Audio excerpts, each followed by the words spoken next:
से बोलता है रोज पैर में फंस क्या करो यार।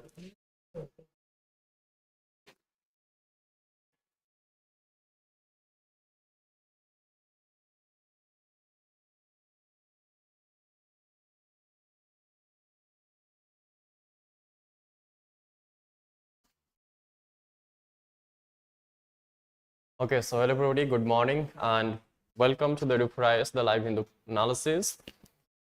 So let us start with the first yesterday's question. First question is, Republic of Korea with a new strategic outlook and along with the US, Japan and Australia is uniquely placed to help India advance its interest in the Indo-Pacific.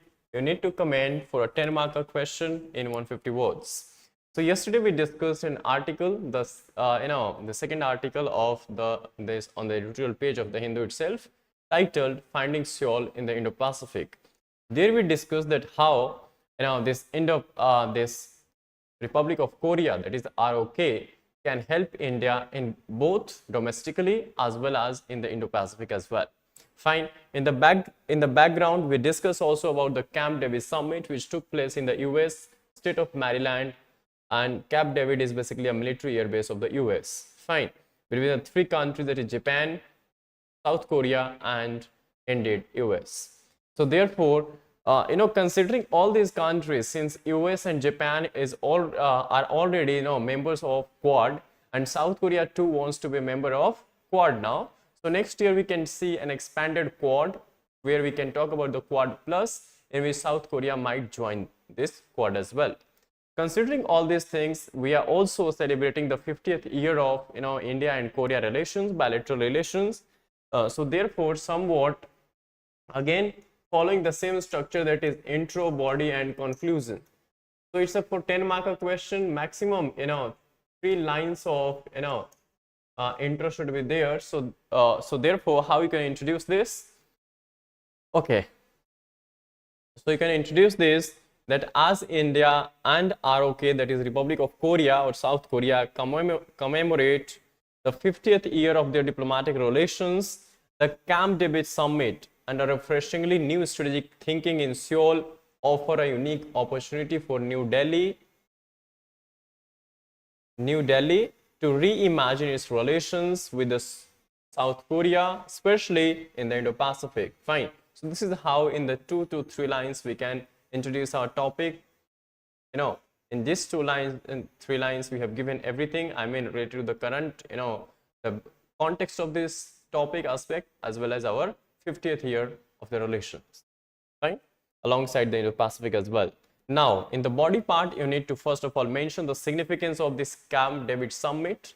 For example, though this has not been exclusively asked, but somewhat this establishes or somewhat plays an important role. Especially this background is important in the sense that somewhat all these 3 countries has good relations with India. Fine. So somewhat this Camp David summit very much acts like a link in Indo-Pacific, as well as the can be a link in better this Korea and India relation, especially with respect to the Quad membership. Fine. So therefore, in nutshell, briefly we need to mention, not in detail, remember, because in this question we need to focus more on the India and Korea relations and how Korea can help India domestically as well as in the Indo-Pacific, and less on the Korea, US and Japan's relations. Okay? So this is how. Then apart from that, the geopolitical context provides, you can say, a unique opportunity for India and Republic of Korea to enhance their strategic partnership in this 50th year of their diplomatic relationship. So now there are a number of reasons that why South Korea is a natural partner for India in the Indo-Pacific, and yesterday we discussed around 3 reasons. Number 1, the Korea location itself in the Indo-Pacific, which is close to China in East Asia, while being the US ally, provides India with a like-minded strategic partner. Fine. Second reason, for both Republic of Korea and India, the rise of China and its unilateral attempts or aggressions at reordering the Asian security structure, remember, our architecture, are of great concern, even if the 2 sides hesitate in clearly articulating the China threat.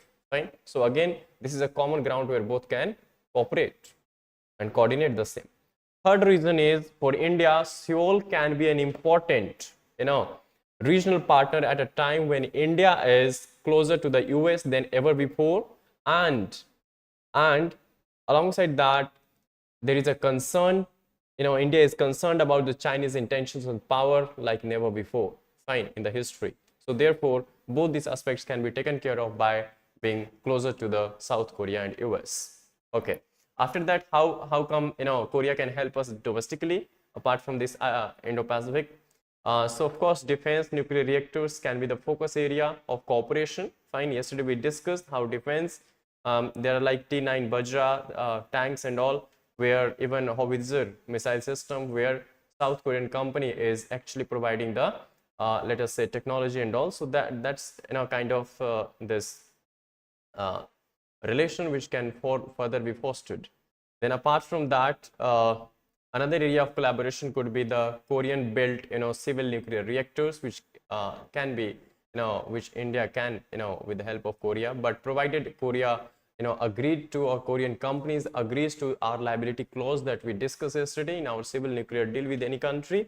And therefore, alongside this, taking into account all these points, you can conclude that, of course, indeed, ROK, or the South Korea with a new strategic outlook, and along with the US, Japan, and Australia, is uniquely placed to keep India advance its interest in the Indo-Pacific. So this is how you can conclude your answer. That's it for the 10-marker question. Fine.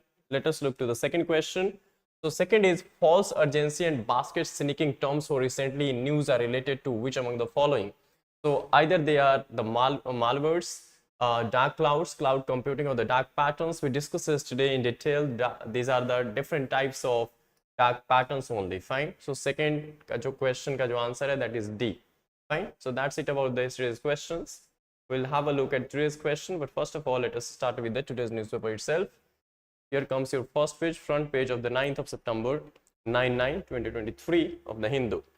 So yesterday, I hope all of you would be aware of this fact that yesterday the president of US landed in India, and he went straight away to the prime minister residence, and there both the leaders had this bilateral discussion or meetings. And out of that, remember, these bilateral discussions or meetings going to be built upon what has been agreed during our prime minister visit in the months of June, near International Yoga Day to the US. Fine, like defense ties, like making of jet engines, and of course this acquisition of MQ-9B,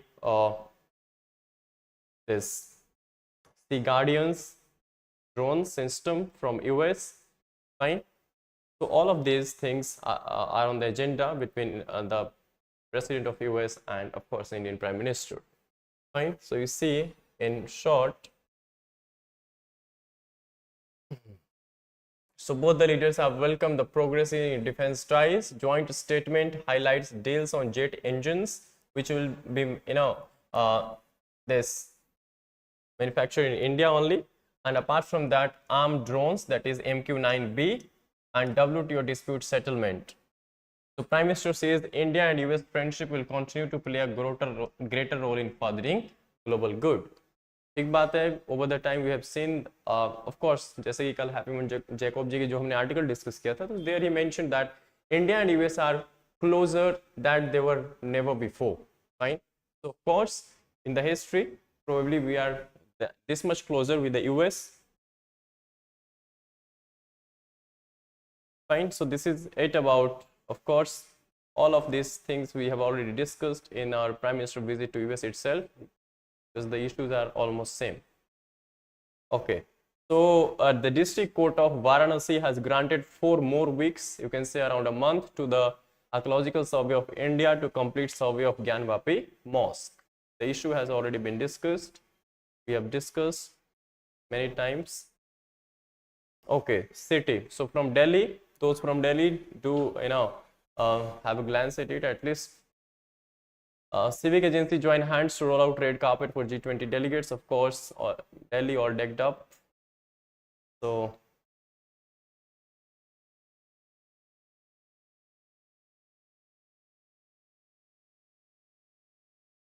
You can see G20 logo with the theme Vasudhaiva Kutumbakam in Sanskrit, but in English is one what? One earth, one future, one family. Yes, the world is one family, that is Vasudhaiva Kutumbakam. Okay, so quickly. States page, so more or less you see on states page you have politics only. Okay. Okay.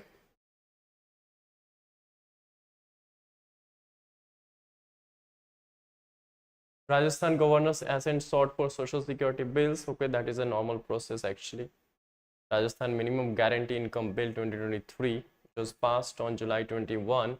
So, it provides for this bill, that is Rajasthan minimum guarantee income bill 2023, awaiting this this governor's assent, and it has provision which provides for minimum pension of 1,000 every month as well as 125 days of employment in a financial year to all the families. Fine. Apart from that, we have here Rajasthan platform-based gig workers bill as well, passed in the assembly on July 24th, was also the first of its kind legislation to, of course, we have discussed this. Fine.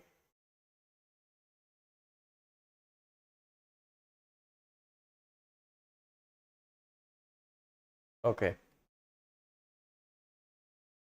Politics only.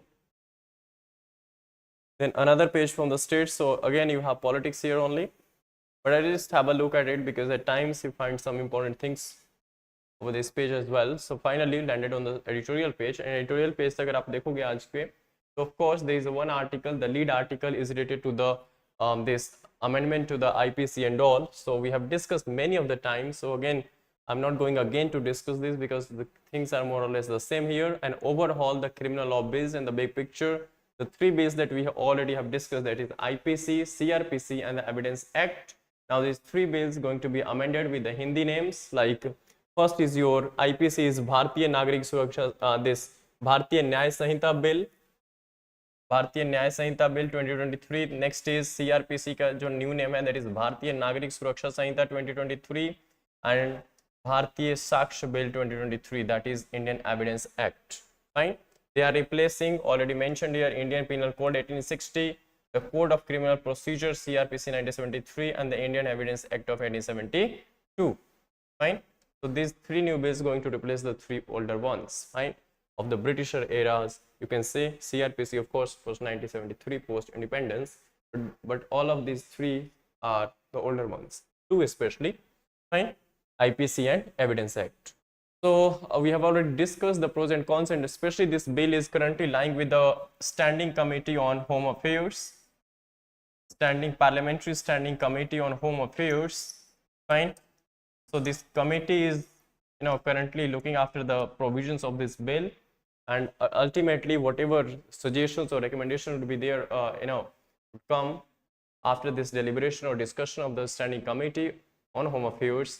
Of course, we are anticipating that the government might introduce this bill in the upcoming winter session of the parliament, fine, for amending all these three older ones, fine, the acts, respective criminal acts. So of course we are waiting and howsoever the things going to unfold in the winter session of the parliament, of course we'll be keeping tab on this and discussing the same, fine.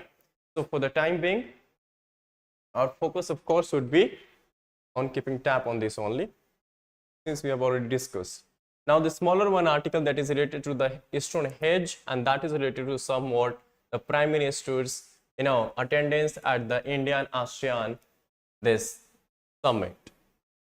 So India needs to build closer ties with the ASEAN group of 10 Southeast Asian nations, fine, Laos, Cambodia, Vietnam, Thailand, like this, for economic and strategic reasons. Of course, India needs to build closer ties with ASEAN for economic, strategic reasons and strategic reasons. So we'll see how Prime Minister this attended this summit. So John, that is a short stay to the Indonesian capital of Jakarta earlier this week, was primarily aimed at deepening India's engagement with the economically significant grouping of 10 Southeast Asian nations. Fine. Coming on the eve of India's hosting of the G20 summit in New Delhi, as as the current holder of the bloc's presidency, the finally G20 we are hosting this, and the G20 summit, leaders summit, has finally commenced today from 10:30 onwards, and the first session of the this, of course, G20 summit is underway. Fine. On the topic, of course, or you can say the agenda of the discussion is our Earth. Our Earth. Fine. So Mr. Modi's presence at the annual ASEAN-India summit was an opportunity to cement traditional ties with the neighboring ASEAN economies at the time of heightened global trade uncertainty. So of course, this is more or less, more, you can say, like G20 focus more on economic agendas. So of course, even ASEAN nations and this, the agenda, of course, was one of the economic one. That is particularly it was an opportunity to cement traditional ties with the neighboring ASEAN economies at the time of heightened global trade uncertainty, because we, across the world, you see, we are registering the global this trade uncertainty. And recently, in a report, the UNCTD, that is UNCTAD, United Nations United Nation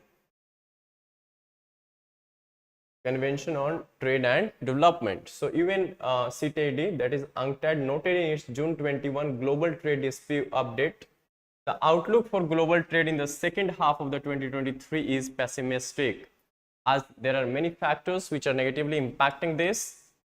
Fine. For example, downgraded world economic forecast, persistent inflation, financial vulnerabilities, and of course geopolitical tensions. Against this backdrop, the joint leaders' statement on strengthening food security and nutrition in response to crisis at the ASEAN-India summit underscores the shared vulnerability the region perceives in the face of the ongoing heightened global food insecurity. So you can see, जो global, जब भी कोई इस तरह की summit होती है तो वहाँ पे एक leaders जो भी participate कर रहे हैं, तो joint एक declaration आती है, जैसे कि Delhi declaration के हम wait कर रहे हैं after the conclusion of this G20 summit. So therefore, in the leaders their joint leaders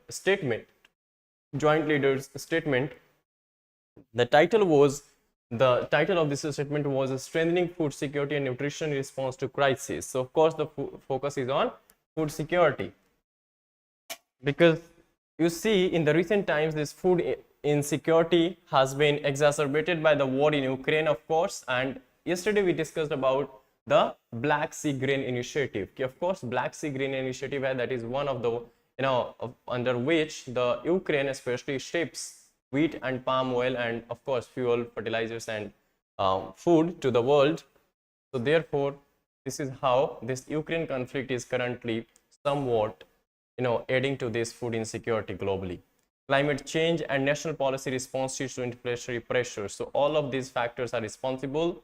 India's recent curbs on exports of rice, especially basmati rice, and before that white rice, have triggered some alarm, with the prices of the regional stepper reportedly nearing a 15-year high. ठीक है?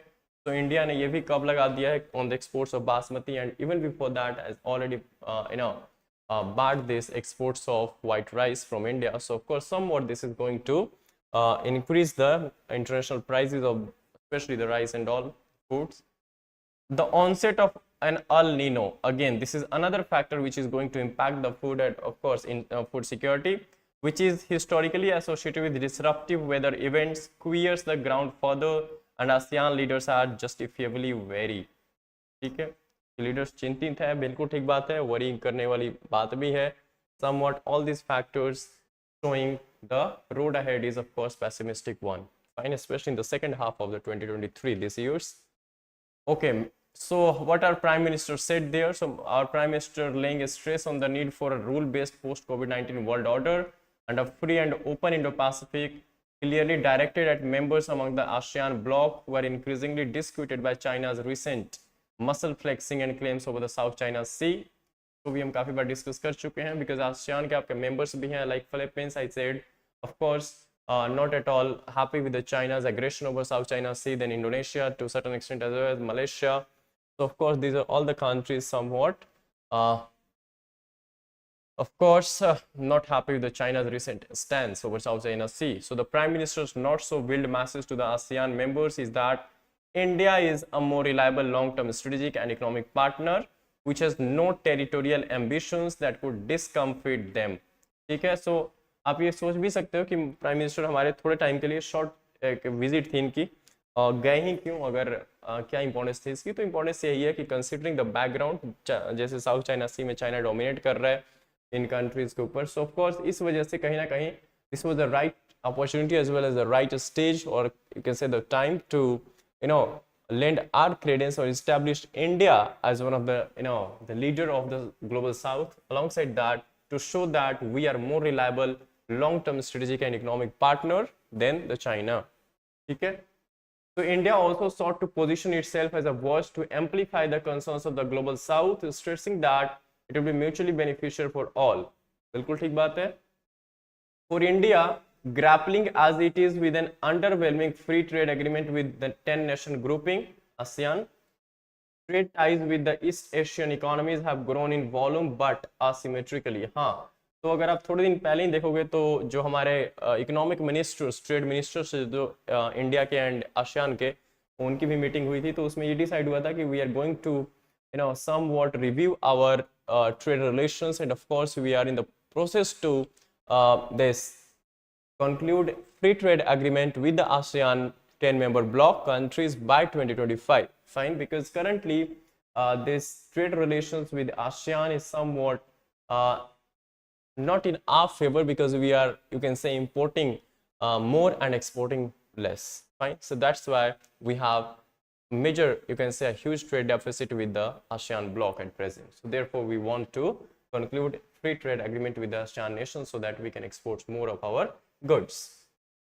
The widening trade deficit and the perception that Chinese goods are taking advantage of lower tariffs under the FTA to find their way into the Indian market have, among other factors, precipitated a review of the pact that is likely to be completed in 2025. This is we've discussed. So in the meantime, India needs to, now what exactly India needs to do? So India needs to stay closely engaged with the ASEAN members, both as a trade hedge against the slowdown in its main Western markets, and to highlight its significance as an all-weather friend or ally. Okay? So of course, in one of the articles, I mean 2 months back, somewhat, we discussed that we need to diversify our, the trade destinations. Especially, we cannot be fully dependent on the Western nations, especially the US and European nations. So therefore, we need to diversify our exports destinations. And for that sake, of course, we are trying to conclude as much FTA, free trade agreement, and we are also reviewing the already concluded FTAs, fine, with other countries. So therefore, in order to overcome the lopsided growth in our trade, fine, especially where we have huge level of trade deficit, means we're from which country we export, from whichever country we export, to export less and import more, fine, resulting in trade deficit. So of course, our focus is on reducing this, and that's a good thing. Okay, now the second this article on the editorial page, and that is change the playbook, repatriate Indian children. So the writer is Justice A.P. Shah. He is a former Chief Justice of Madras and Delhi High Courts and a former chairperson of the Law Commission of India. Fine. So in this article, the writer or the author is basically talking about those children who has been, children who have been separated from their parents in different lands abroad, especially, for example, in US, in Germany, and they have been separated from their parents in a very tender age. Let us say they are just of 2.5 years or 3 years or 5 years, and they have not been, either sent back to their, home countries, let us say India, or to their extended family, because the first defense is always if something is not going well with the parents, let us say, so of course the child could be hand over to the extended family, isn't it? So therefore this practice or the rule book should be followed by the such countries, but they are not actually following this. Fine. Here another there was a movie actually which has been quoted by the author as well, that was Mrs. Chatterjee versus Norway. So their similar case happened actually, but of course, the Norway, after the intervention of the government of India, did repatriated this Indian origin child. Right? So we'll have a cursory look at this article. So the story is about the three people: Priyadarshini Patil, Dhara Shah, and Sagarika Chakravarti.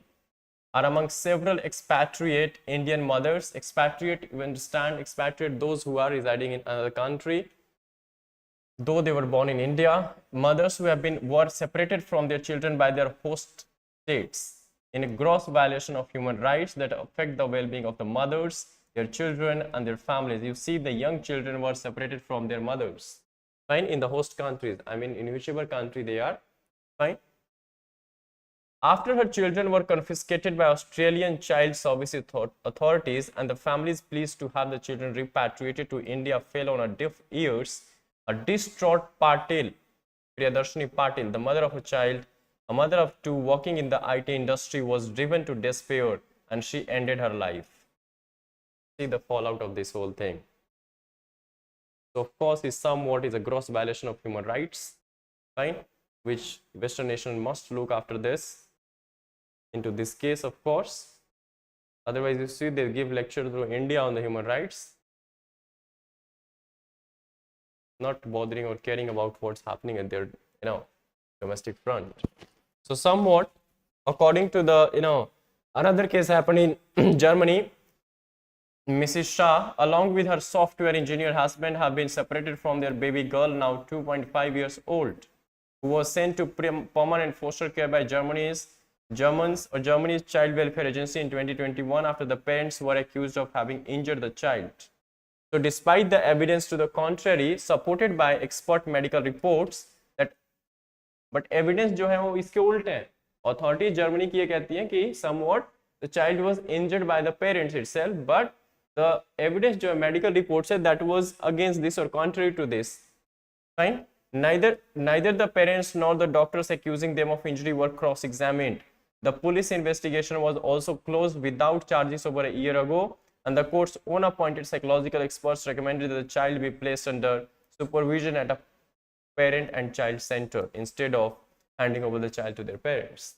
Fine. So another case in Germany, but the Germany is not is yet to relent over this.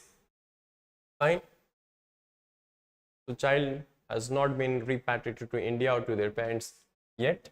A similar playbook you can see. These cases across different jurisdictions have increased in frequency over the years and follow a similar playbook.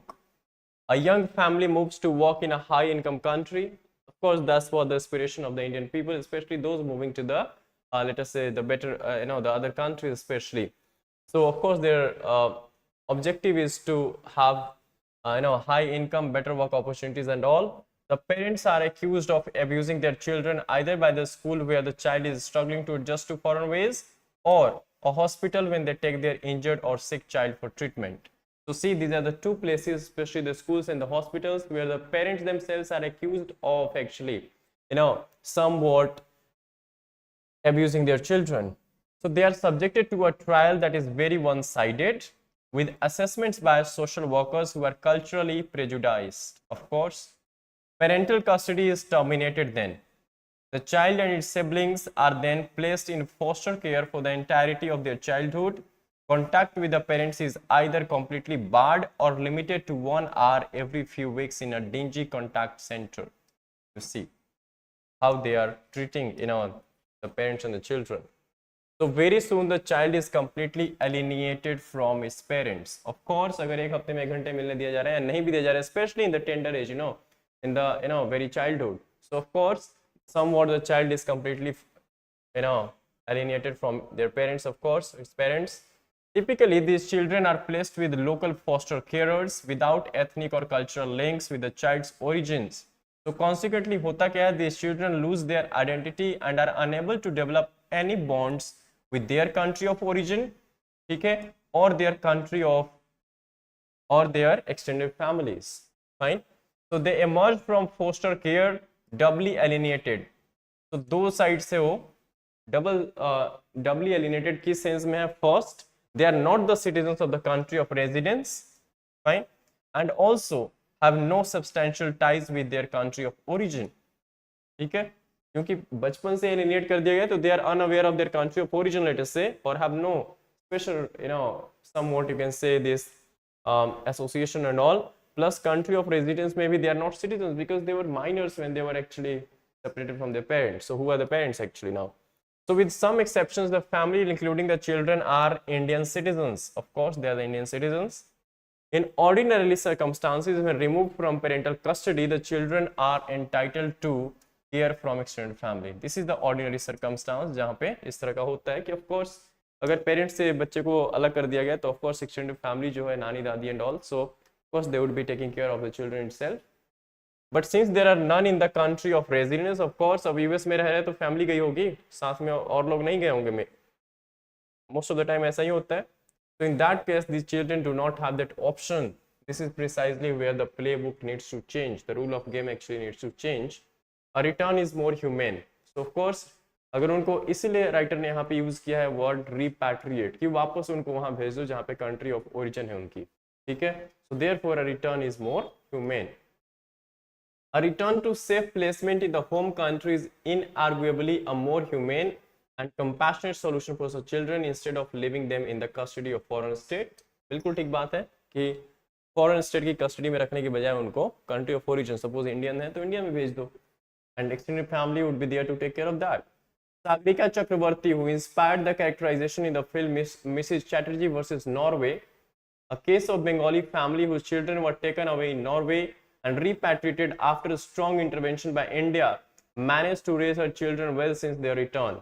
ठीक है, so you can see कि how the repatriated child from Norway to India, back to India, especially Bengal, so he was raised very well, managed to raise her children well since their return. So there are many other examples of children repatriated under similar circumstances who have grown up happy and well adjusted in India. Foreign nations should shed their sanctimonious. Sanctimonious is feeling superior to the other, let us say, state or culture, fine, or society. Views and engage in a sincere inquiry of the parents' claims of cultural prejudice and unfair trials in their child protection system. Of course, they need to revisit all these things. Moreover, regardless of parental behavior, the fate of these children must be considered on broader grounds than on mere technical consideration of the place of residence. Persisting with a moralizing stance while ignoring cultural sensitivities and separating children from their even extended families and abuse of child's rights in itself. So of course, these are all the violations of human rights, you can say, or the child rights itself. कि आपने सिर्फ उनकी parents से, immediate parents जो है उनसे दूर नहीं किया, आपने एक्सटेंडेड फैमिली से भी दूर कर दिया, ठीक है. And you are querying more about the country of residence, not about the country of origin, and having disregard for the cultural consideration, only considering the technical consideration of the place of residence, and that is not something good, and of course results ultimately in the abusing of the child rights, fine, in their country of residence. So decision makers, the need of are that decision makers, governments must in each case determine the benefits of returning such children to their home country where they can live with extended family and grow up in a familial cultures. Of course, अगर वो Indian है तो of course India में भेज दो वापस, ठीक है. There are many people, especially in their extended family, who will take care of them, fine. So again, a different article, different, giving insight about how the world is actually, especially the Western nations are, treating the Indian children.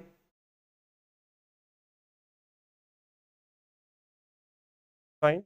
So apart from that, let us have a quick look at the miscellaneous facts. It might be important from 2 killed in violence near Kukizo settlement. So you see the Manipur is still, this violence is still going on. Okay.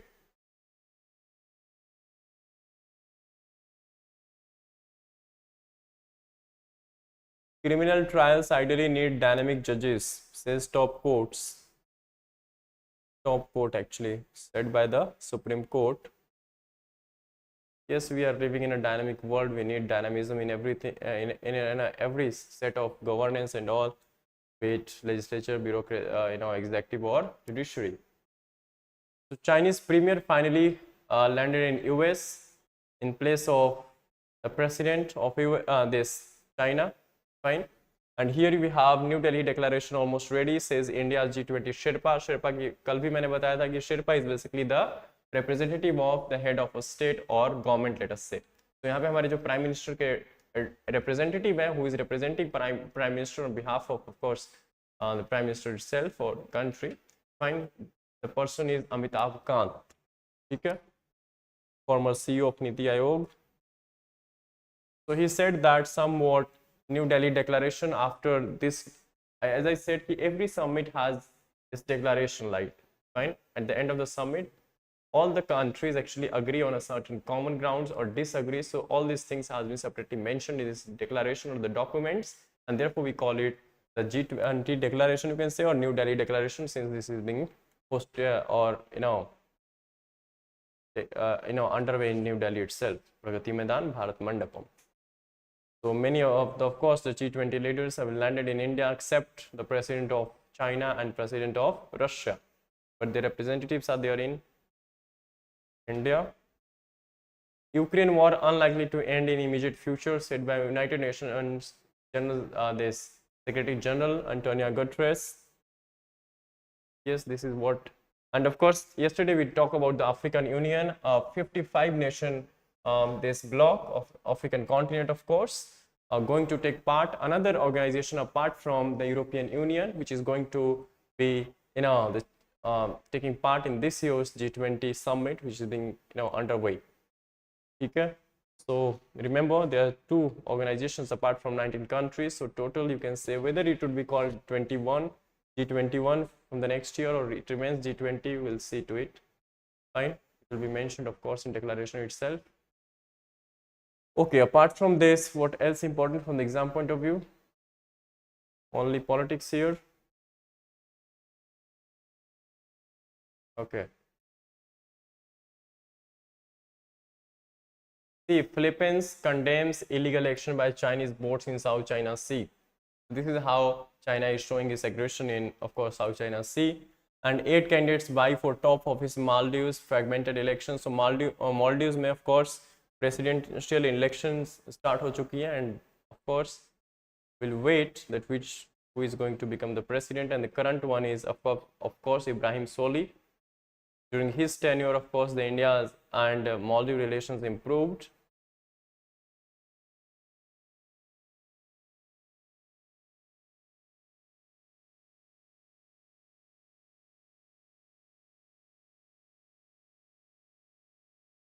See, Starlink turned down Kyiv request for internet access in Black Sea, prevented attack, says Musk. Musk, of course, is his company actually undertaking this